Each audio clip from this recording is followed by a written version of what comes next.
Good afternoon again, our dear media practitioners. I will not say too much, just thank you all. The feedback I've gotten is that you all have had good, rich experiences from your sojourn here. I know for many of you, this is not the first time that you are in Trinidad and Tobago. Some of you have been here before on farm trips.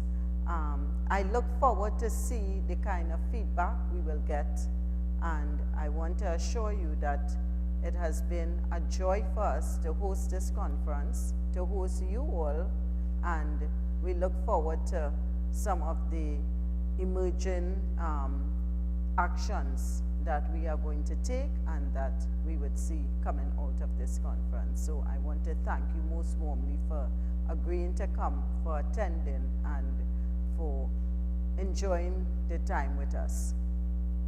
Thanks. Thank you, and I'll just give you a quick idea of how things will run. I will introduce the Secretary General, Hugh Riley, says a few words, and he will introduce the Commissioner and the Chairman of CTO. She'll have some brief remarks, and then she introduces the Minister, who will have a few brief remarks, and then we will open up the floor for questions and answers. And when the time comes, I will ask you to keep the questions really very brief, no speeches. Mr. Hugh Riley. Thank you, Johnson. STC, of course, is one of the most important conferences on the CTO's annual calendar, and it, in fact, is one of the most important conferences on the calendar of Caribbean tourism in general. Why? Because it is so critically essential that we learn how to recognize our assets and marshal them properly to the benefit of our current users of those assets, as well, of course, as future generations. So this has been a very interesting and important exercise for us, and we'll talk more about the details as we go along. The chairman is going to have some things to say in a minute about our very gracious hosts. I'd like, before I introduce her, to recognize my team. I'd like to thank Johnson John Rose for all the incredible work that he's been doing to make this conference the success that it has been, particularly from the point of view of the communication. As you know, there's so many moving parts that have to work perfectly together to make an event like this successful, and I want to thank Johnson for making that happen from his point of view. I'd like especially also to thank Gail Henry, who is such a machine in getting these things together. She's our Sustainable Tourism Development Product Specialist, sitting right over here. Gail, why don't you please stand and be recognized. This is her handiwork from start to finish. It's got her hand on it, on that till in some way. And the person who is ultimately responsible for all of the conferences and every major event that the Caribbean Tourism Organization does, although it is not her substantive position. She is the director for CTO USA, but we use her skills because we can. And I'd like to point out Silma Brown Bramble and offer a word of thanks to Silma as the head of our conference planning team.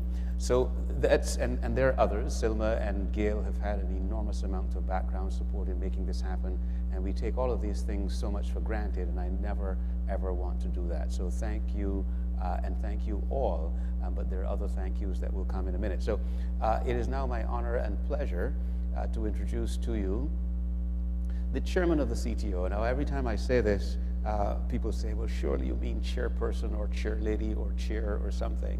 But according to Robert's Rules of Order, she is the chairman of the Caribbean Tourism Organization. And she's also, in her day job, the commissioner of tourism for the United States Virgin Islands. So without any further ado, I'm going to invite the chairman of the Council of Ministers and Commissioners of the CTO, the Honorable Beverly Nicholson-Doty. If we'll just give 1 minute, yes.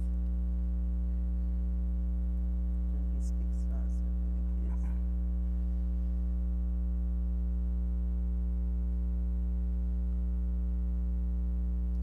She could continue.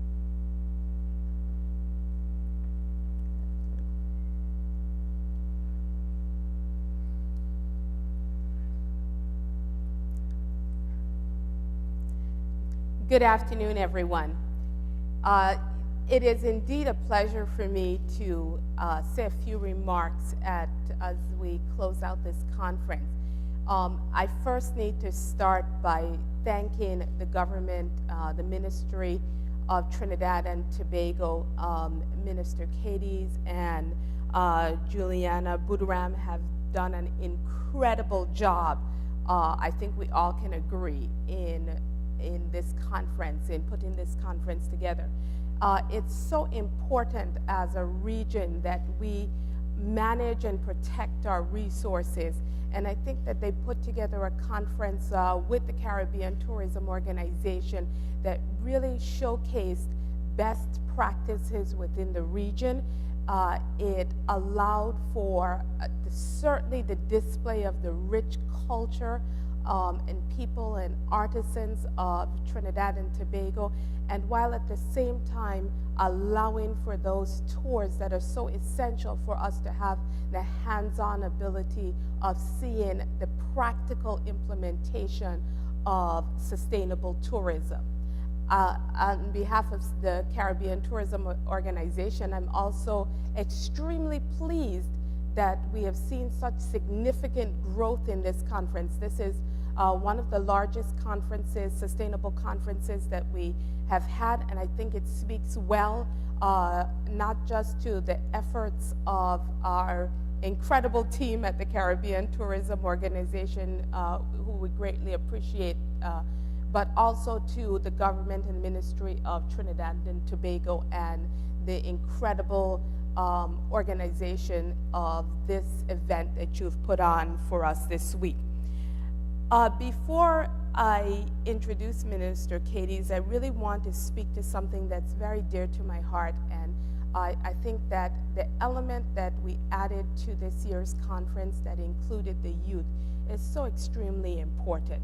I think that as we look at sustainable tourism, the children are certainly the future of the Caribbean, and their ability to be integrated at a very early stage into tourism and sustainable tourism really speaks to the future of our industry, and it bodes well when we see the talent, the interest, and of all of our students and the young people. So I really want to commend the conference organizers on adding that element.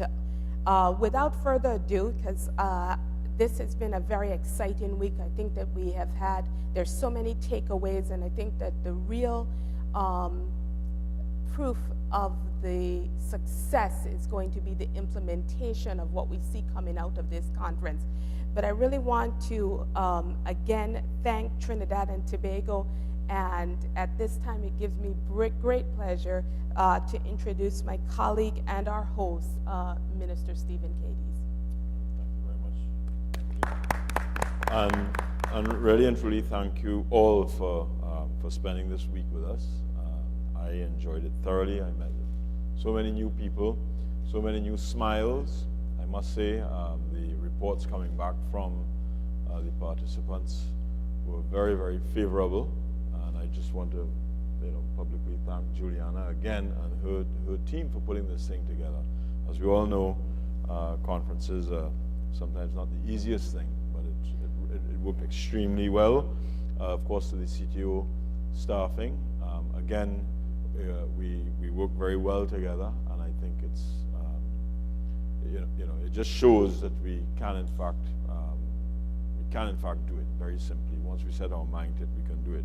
Just a couple of things I'd like to mention, though. Yes, the youth forum. I met with them this afternoon. They came up to the ministry's office, and what a good bunch of kids, all bubbly and alive, and just gives you that, reinforces that the region is very much alive and well. One of the things, though, that I asked all the youth that were there, how many of you have been to Trinidad before? No. This is with the youth. Not that you're not a youth. Not that you're not part of it, all right? But sorry, I didn't mean that. you know, how many of you have traveled to Trinidad before, Trinidad and Tobago? And I think there was like one hand. And then I asked how many of the Trinidad and Tobago contingent, how many had gone to other parts of the Caribbean? And again, one or two hands. You know, and it's sad that even within the region, we don't have that inter-regional travel. And it's something that really and truly yes, kids go to Mona campus and you know, universities within the region and what have you, but it's not, unless you were going to university in another island, sometimes you will never ever see the other island. So I think that is something that all governments have to be aware of, that we have to find ways and means of making that happen, either through student exchanges, whatever. Something has to happen there.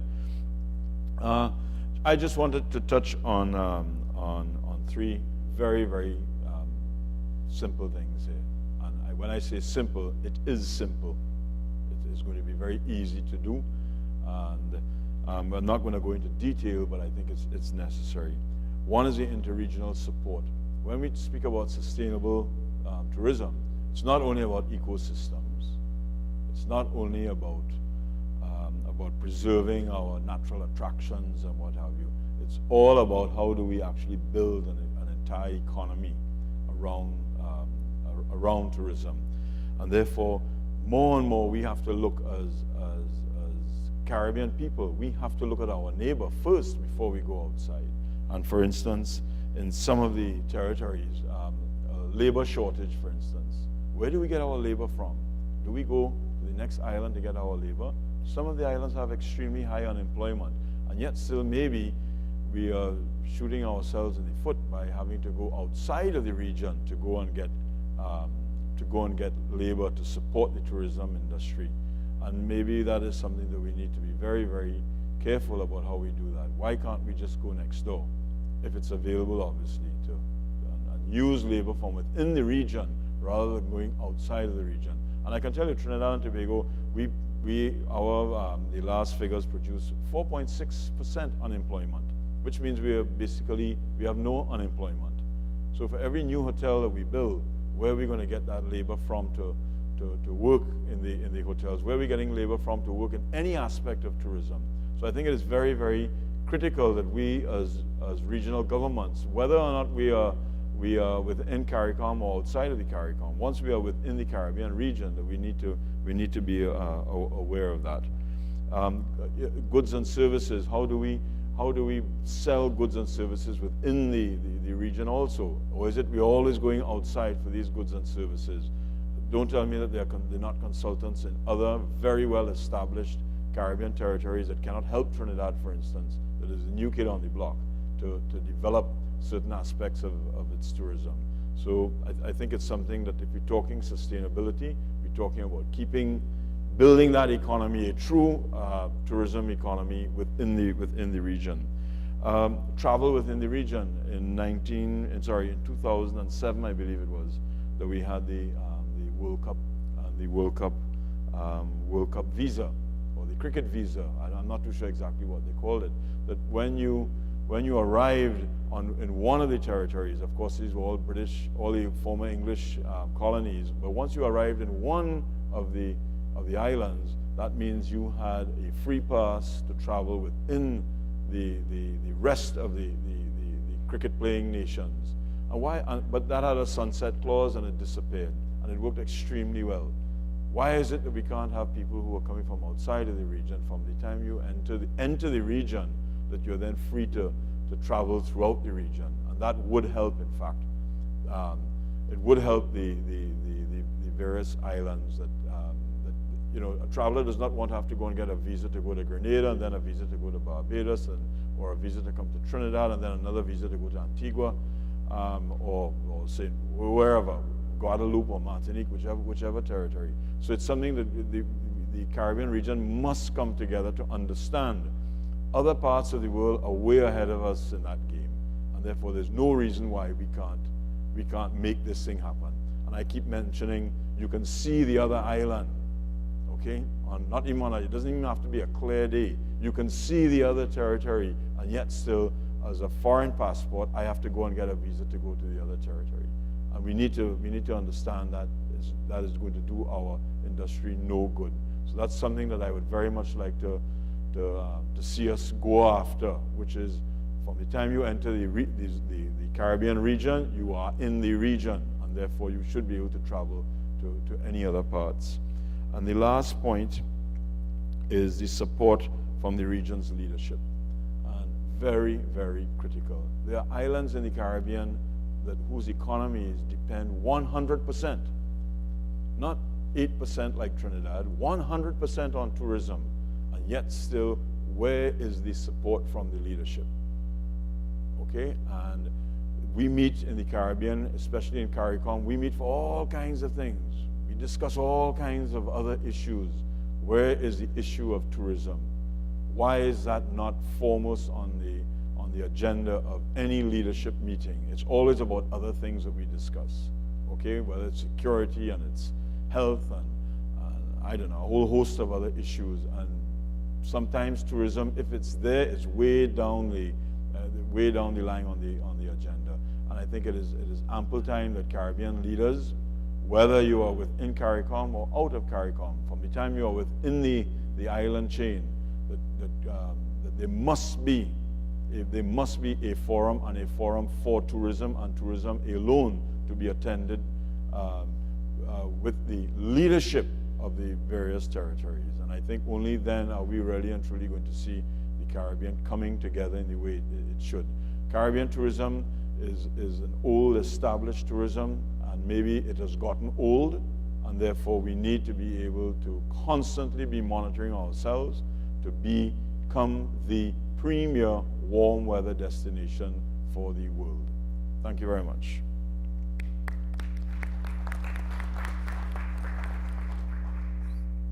Thank you, and we'll just have some brief remarks by the Premier who's just joined us, Premier Dr. Rufus Ewing. Yeah, it's on. Well, I must say that I am entirely grateful to the government of Trinidad and Tobago for their warm hospitality, and also the CTO for putting on yet again once a spectacular conference. I'm indeed very impressed. However, as the Honorable Minister for Tourism from Trinidad just stated, that tourism is indeed our business, and for countries like Turks and Caicos, where a significant proportion of its GDP depends on tourism, we have to lead tourism and drive tourism from the front at the highest level in the country through leadership. Leadership both at the level that I currently hold as Premier of Turks and Caicos, and also leadership as Minister of Tourism. And so it goes without saying that moving forward, this conference, since we're looking at sustainable tourism, it's very important to have leaders from the various territories represented at this conference, and find it important to be at this conference so that we are able to take the ideas that are discussed. And I must commend all of the presenters and all of the discussions that took place here at this conference. Many of them are eye-opening, good experiences that were shared, but we have to move from ideas to implementation. And the only way you can get to move from ideas to implementation, if the leaders who are the ones who call the shots and can prioritize are here to discuss and commit to doing what is right to implement the ideas that is right for tourism being prosperous within our territories. So leadership is key. I'm also looking at the area, and I'm particularly concerned about the area of intra-regional travel and intra-regional tourism. As separate territories, we compete significantly among ourselves. But we must realize that we are up against big giants who themselves are trying to keep their visitors or their citizens at home, and also trying to grow their own economy. So we need to find ways to come together as a United Caribbean to ensure that visitors coming to any shore within the Caribbean can move around, and so that they can get the true Caribbean experience. And I'm looking forward to the day whereby each island within the Caribbean could be just another shop in a big Caribbean mall for visitors to come and partake in each of the products within those stores. So I am for One Caribbean, and I'm looking forward to that day when we can have this idea translated into an action plan and through implementation and very soon. Also, the issue of developing the human capital. We have to bring persons from all over the globe, from the Philippines, from China, from Indonesia, into the Caribbean to provide the services to our Caribbean tourism industry. And while they do provide an excellent service in most cases, we have people here who live our heritage, who live our culture, who knows best. And so we need to find a way whereby we can train those individuals and get them interested in tourism. Tourism is everybody's business. And so it was great to see this STC conference incorporate the youth, and so that the youth themselves could get involved from the very early stages in tourism to show the importance of tourism to their livelihood, to show in order for them to get their schooling, to get their scholarships, to get their health care, and all of the various benefits that they look to governments for. It's through the tourism dollars that is derived, and it is everybody's business. So I am looking for this conference going from strength to strength, and I would like to commend the organizers. I'd like to commend those from the CTO and those specific for the committee for the STC on their efforts, and I do look forward to this conference again next year. Thank you. And now, friends and colleagues, this is where we open the floor for questions and answers. You will put your hands up. We'll recognize Graham, Catherine, Oren in that order, and then we'll get back to others. Identify yourself, your news organization. Keep the questions brief, and I promise you we will reciprocate. That is so. Yes, the answer will pass the microphones around. It makes it a lot easier.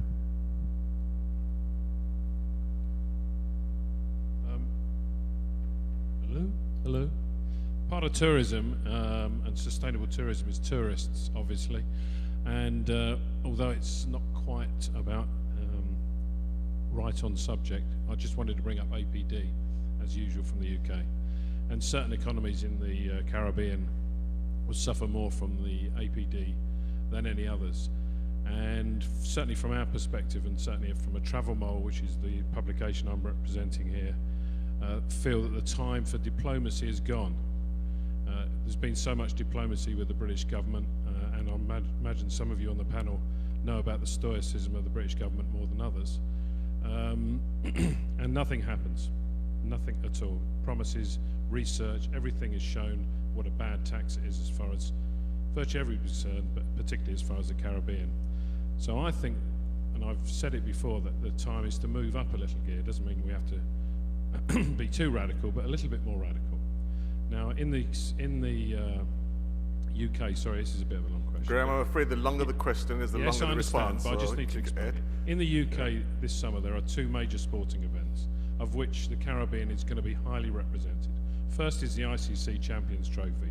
Why don't we get the West Indies team to at least warm up in APD bad tax warm-up tops, and then follow it up 4 or 5 weeks later? Everybody smiles at this and thinks I'm joking, but at least we need to do something. Then about 3 weeks later, July the 28th, we have the anniversary games, where the vast majority of those events will be dominated by Caribbean athletes. Why don't you try and get them as governments to actually get them to give something back to the countries which produce them, and again protest about APD, which is killing some communities here in the Caribbean with that tax. British government doesn't care. We need to make Okay, so care. the question is, why don't we involve Why more don't of we this do thing? it, Yeah, yeah. thanks, go ahead. Well, let me just give a very brief response, if I may, Chairman. You're right that we have done quite a bit to bring the matter to the attention of the British public and certainly to the attention of the British government.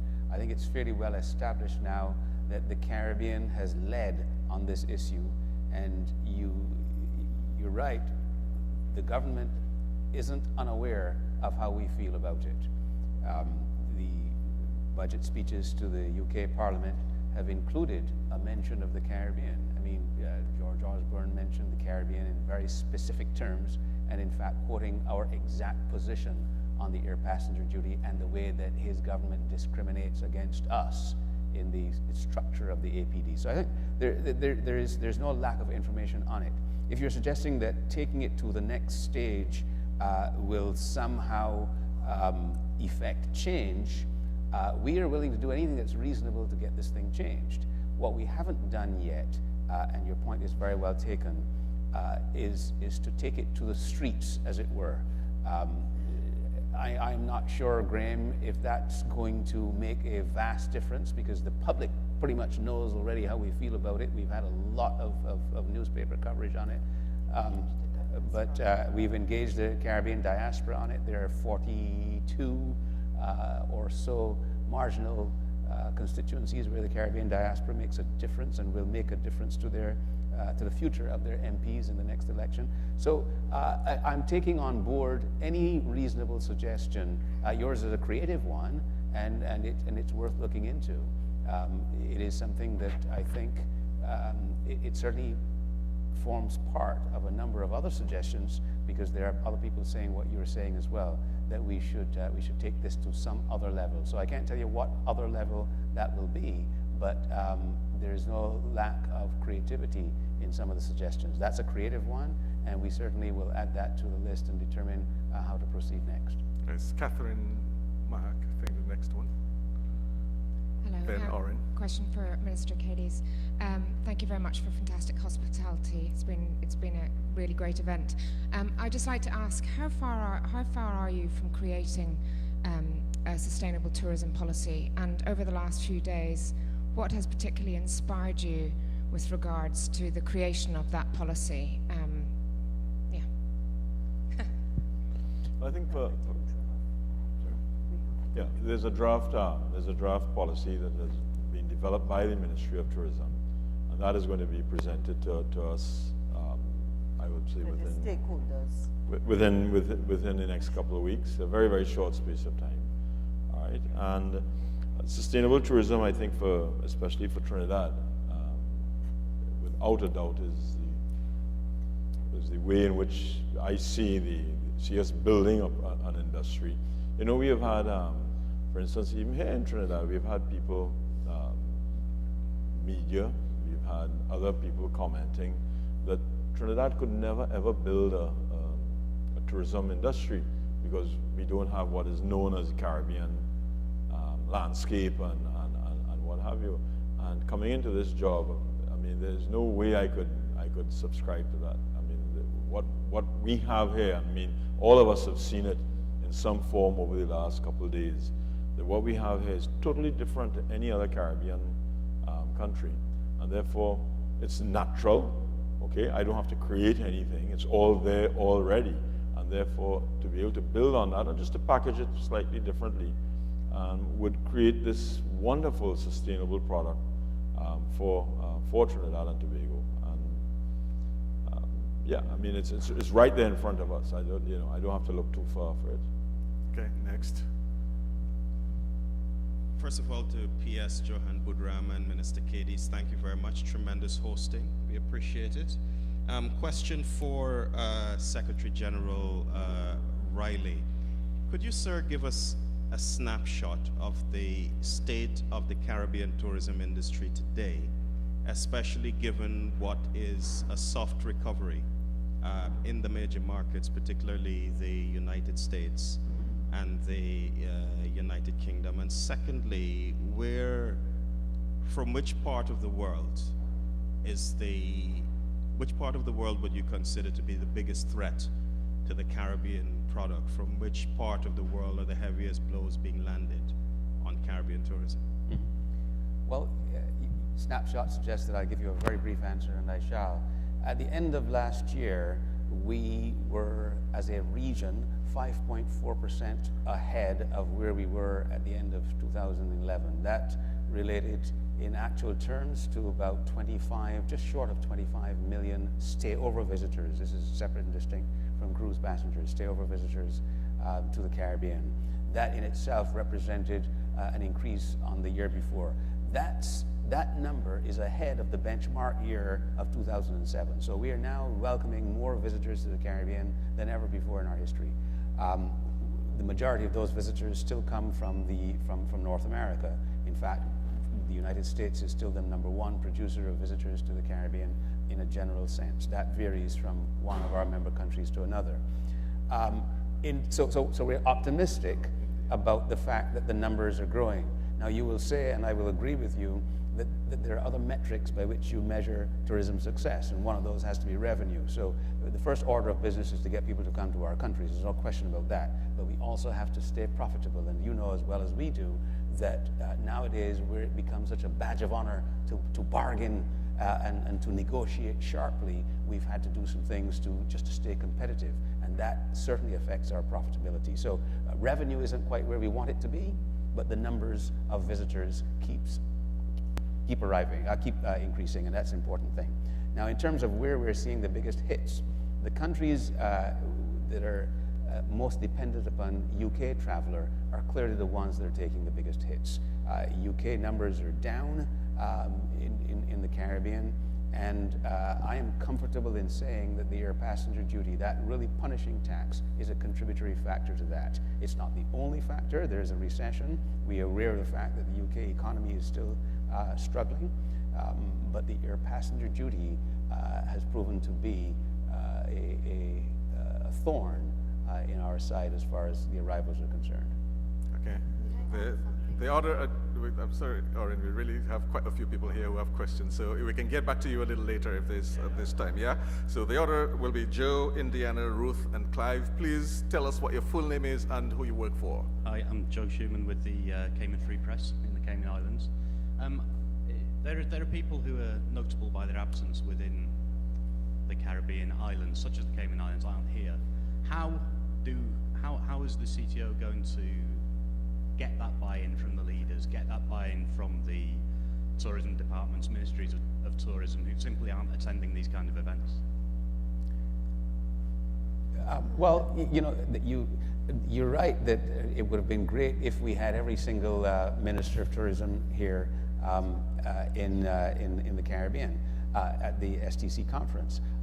But I will say that our responsibility, first of all, there's the representation here. I mean, let's face it. We've got here the chairman of the Council of Ministers. We've got a premier. We had a number of other ministers who aren't at the press conference but also attended. And we've got some of the most competent travel press in the region and from outside of the region here with us. So there are ways of getting the word out. I will also say that, as you probably know, there are several important fora during the course of the year when we do get the message across about tourism holistically in the Caribbean. So the leaders of Caribbean tourism are not by any means unaware of the issues facing Caribbean tourism, because we have an opportunity at one time or another to bring those issues to their attention. And of course, we have the same opportunity to bring the solutions to their attention as well. So don't be too daunted by the fact that we don't have 30 ministers here today.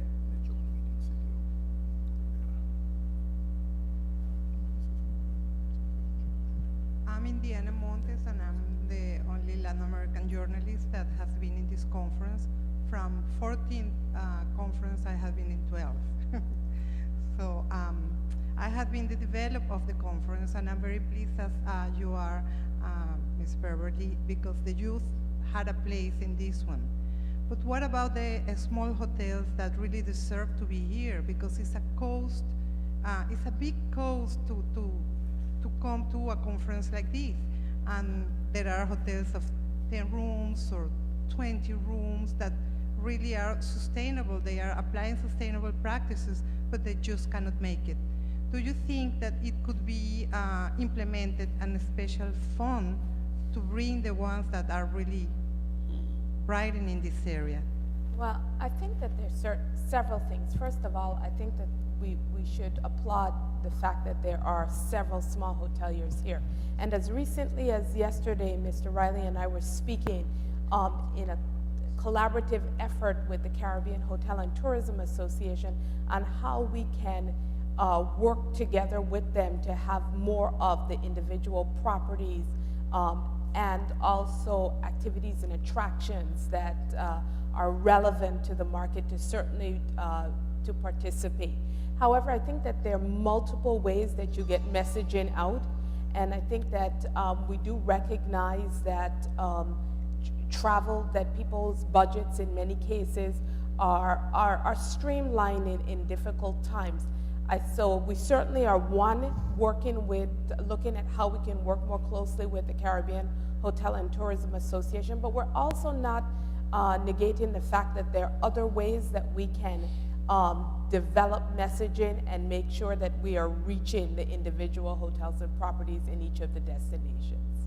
Okay, next. Ruth Ali, Barbados Advocate. I want to thank the Ministry of Tourism of Trinidad for hosting this event. Minister, you earlier lamented the fact that the youth are not benefiting from interregional travel, and you also said that tourism in Trinidad contributes 8% to the economy, and you juxtapose that with the economic contribution in other islands, perhaps over 80%, close to 100%. Now, we talk about interregional travel, we talk about the plight of interregional travel. Apart from high taxation, one of the other reasons cited would have been the, as of to date, inability of the airlines, Hyatt and Cal, to really talk, communicate, and see how we can get the regional industry to be more innovative. I believe it was one of the other... I know you work for a newspaper, but we also have broadcasters. Okay. So get the question, please. So my question is, as Minister of Tourism in Trinidad and Tobago, what input can you give to this here? Can we see in the near future some sort of talking going on between Cal and Hyatt as what is happening with other airlines in bigger territories? Yeah. Well, first, I don't have responsibility for transport, but I do obviously recognize it is absolutely critical that we get issues of airlift within the region sorted out, in one form or the other. It is very expensive to move within the island chain. The schedules are difficult. It takes me a day with a one-night stay in Antigua for me to get from here to St. Kitts. Okay, and when you speak to anybody going anywhere in the Caribbean, unless it is a main island like Jamaica or Barbados or Antigua, it is going to be problematic. And something has to be done. The governments have to come together.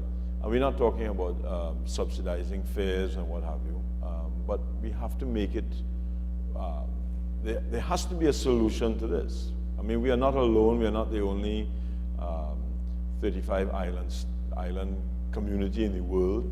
You know, there are many different areas all over the world that have similar situations. I mean, we looked, for instance, at the fast ferry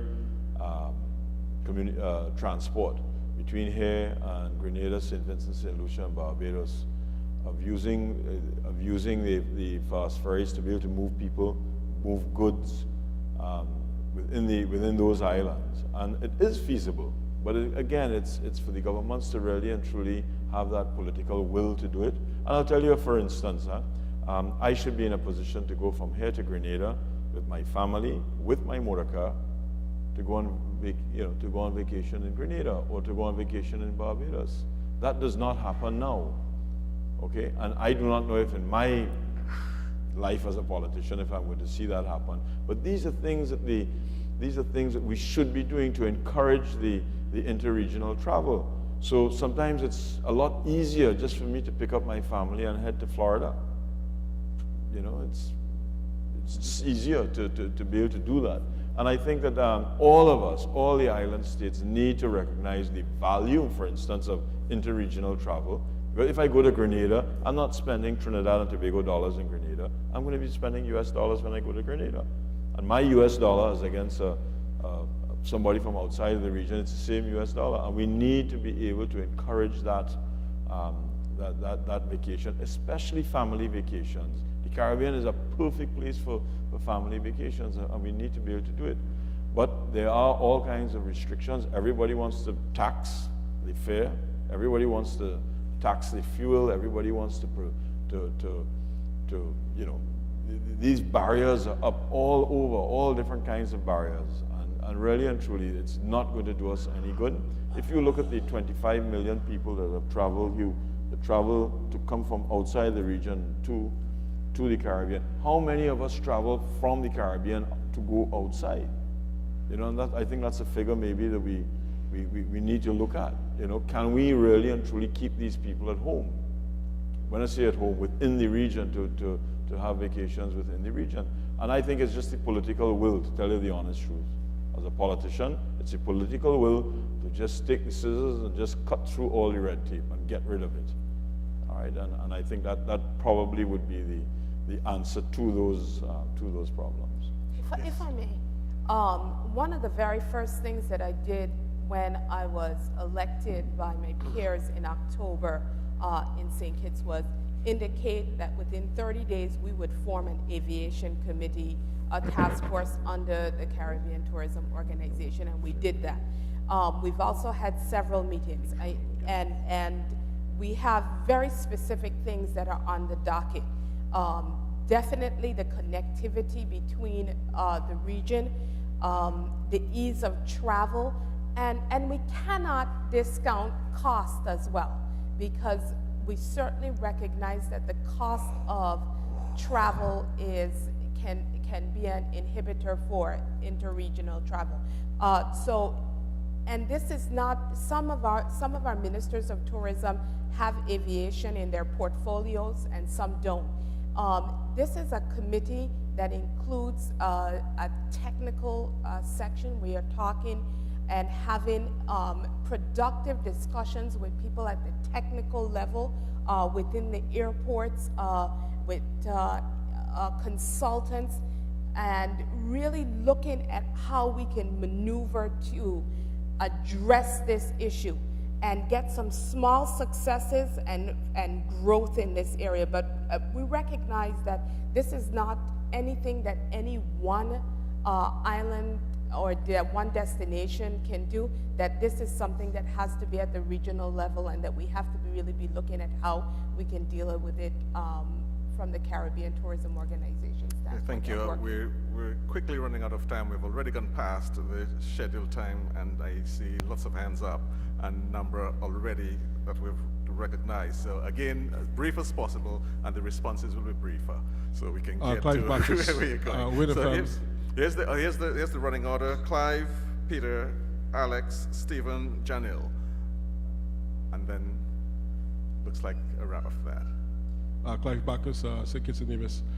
Apart from telling our listeners and our viewers you're working on it, what can we tell them in terms of a deadline? When can we expect the leadership to listen to what you're saying and perhaps have some preferred business plan?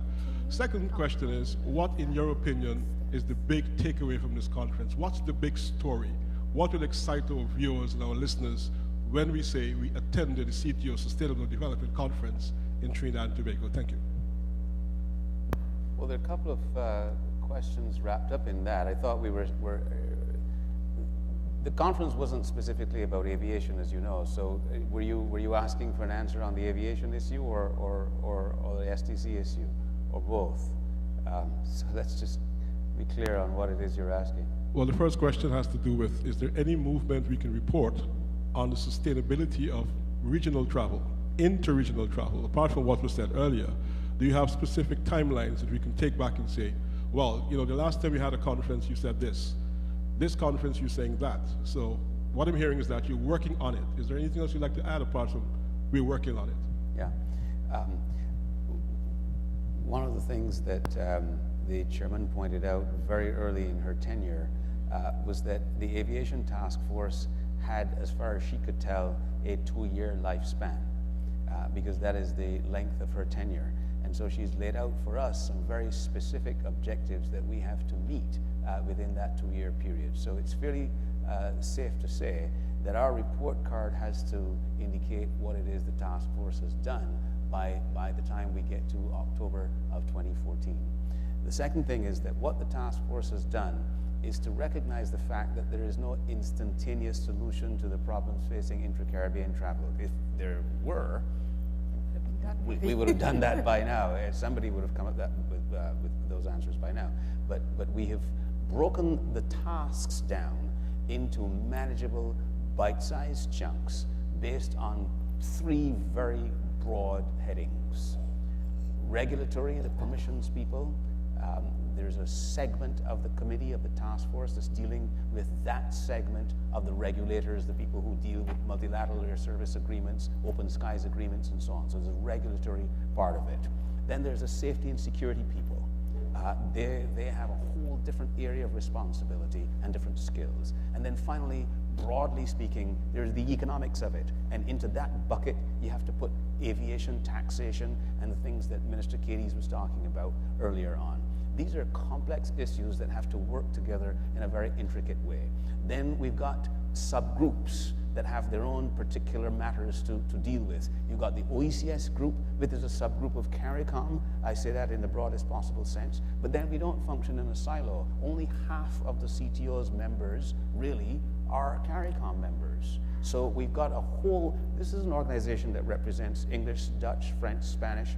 Some of these countries are not independent sovereign nations. So we've got regulatory issues to deal with those particular destinations as well. So I'm not suggesting that this is a task that is unmanageable, but I am suggesting that we have approached it, I think, logically. We've broken the thing down into manageable chunks, and we are approaching those solutions in a fairly logical way. I'm fairly confident in saying also that by the time we reach the CARICOM heads of government meeting in July of this year, we will have seen some considerable movement in terms of tackling these things in a logical way. That's the best I can tell you in terms of a deadline.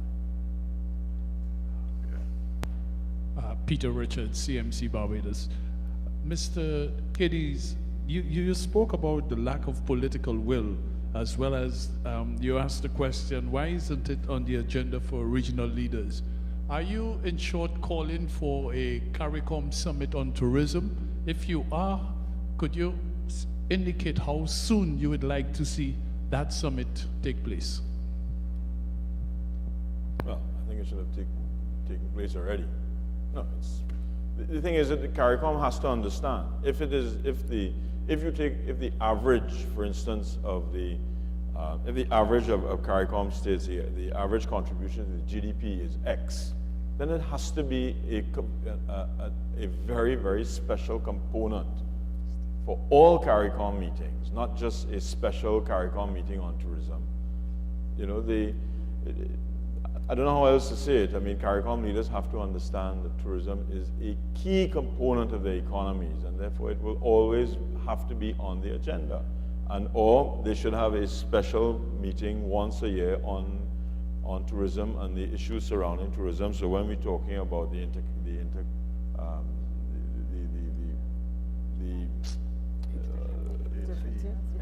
it's getting late in the day now.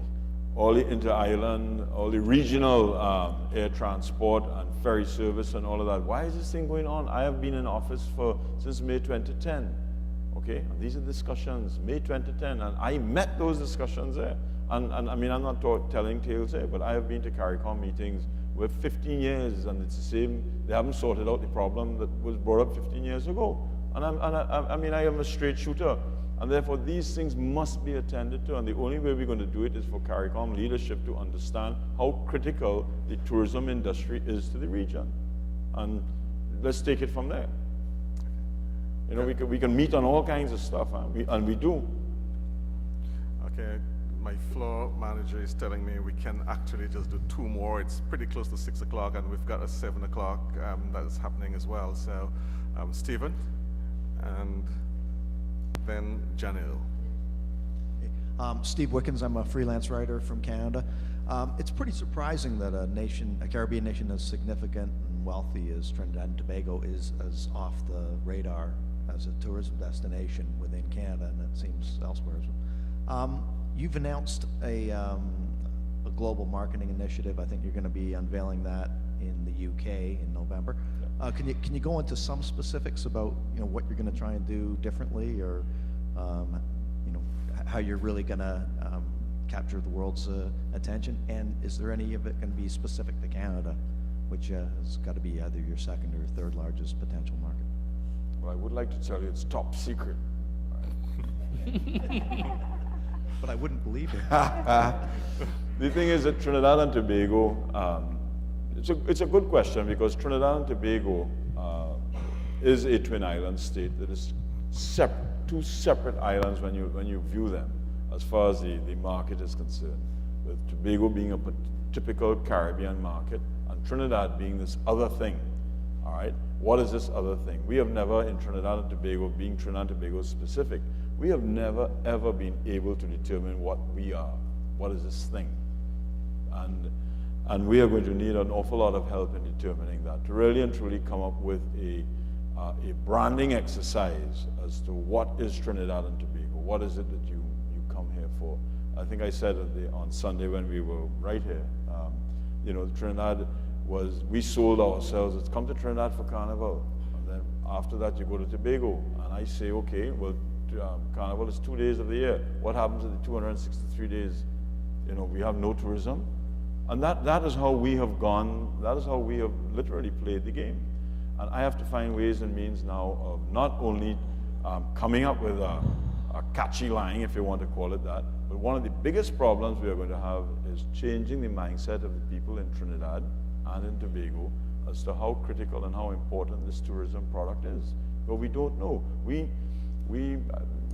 just accept it, that if a tourist comes to Trinidad, that he's going to know where to go.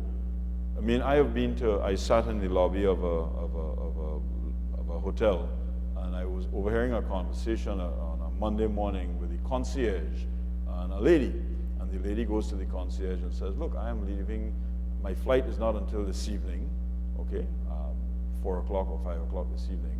And here it is, it's 9 o'clock in the morning. You know, any suggestions as to what I can do for the greater part of the day? And the answer was, well, maybe if you wanted, you could go and walk around town.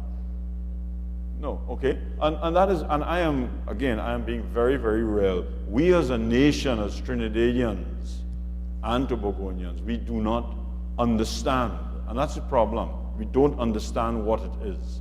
So the marketing, promotion, and branding exercise has to take us into consideration. So it's not a case of going out incredible Trinidad and Tobago, just coming up with a tagline and off we go and figure, well, the world is going to come here. It really and truly is more about us, about developing our mindset, developing us as a people, that what we have here is so valuable and so unique that if we do it right, we actually build an industry around what we have here. In other words, Stephen, top secret. Thank you. Last but not least, right? Thank you again for hosting us. This has been a wonderful experience. Of course, I'm a Trini, so I'm biased. But I would pose my question to Commissioner Nicholson, and anyone else can feel free to answer. One of the greatest sustainable products and tourism products anywhere in the world is entertainment. So my question is, how can we use our TV, film, and music industry in the Caribbean, not per island, but in the region, to really put forward that one Caribbean concept and to really make ourselves sustainable aside from the locations and the events? And how can the CTO help facilitate that type of movement or that type of spin-off organization for our talent in the region? Thanks. Well, first of all, I'd like to say that a lot of that is already beginning with the Caribbean Tourism Development Company. And in fact, we launched at the end of February our rebranded website, CaribbeanTravel.com. And one of the things that we decided was that we would have an audio logo in addition to our regular logo, and the audio logo is actually steel pan music. And the reason for that was the fact that it was the only instrument that was created in the 20th century. Am I correct? That's correct. That's correct. And we also recognized it was recognizable throughout the world. But I want to go a step further and say that within each of we have to stop thinking of culture and heritage and entertainment as just something that we pull out during Carnival, and that it is integrated into every aspect of our marketing strategy. And if you take a look at our website, that is one of the things that we are really working hard on doing, is because the culture, the heritage, the music, the food, it is a part of what is so unique about our region, just as our natural beauty is. So integrating that into the entire overall marketing strategy is the absolute most effective way for us to have a sustainable product, because it also, we cannot forget that it also provides work for our entertainers, and that it brings your artisans and your entertainers into the mainstream of your offerings.